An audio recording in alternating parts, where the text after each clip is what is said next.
প্রকাশ্যে এসেছে শাকিব খানের বরবাদ সিনেমার প্রথম গান দ্বিধা। রোমান্টিক ধাঁচের এই গানে শাকিব খান ও ইধিকা পালের রোমাঞ্চ নজর কেড়েছে। দেশ জুড়ে তোলপাড় ওয়ালটন ফ্রিজ কিনে আপনিও হয়ে যেতে পারেন মিলেনিয়ার। এনামুল তাহসিনের কথায় প্রীতম হাসানের কণ্ঠ ও মিউজিকে গানটি শুক্রবার সন্ধ্যায় প্রযোজনা প্রতিষ্ঠান ও গায়ক প্রীতমের ইউটিউব চ্যানেলে উন্মুক্ত হয়। বরবাদ পরিচালনা করেছেন মেহেদী হাসান হৃদয়। এতে আরও অভিনয় করেছেন যিশু সেনগুপ্ত, মিশা সওদাগর, শহীদুজ্জামান সেলিম, ফজলুর রহমান বাবু। কিছুদিন আগে এই বরবাদ টিজার প্রকাশিত হয়েছে।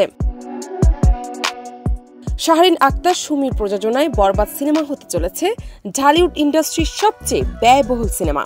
তুফান সিনেমার পর এই সিনেমাতেও গ্যাংস্টার রূপে ধরা দিয়েছেন শাকিব খান। সিনেমার কেন্দ্রীয় চরিত্রে রয়েছেন শাকিব ও ইধিকা। গুরুত্বপূর্ণ চরিত্রে অভিনয় করেছেন মিশা সওদাগর ও কলকাতার যিশু সেনগুপ্ত।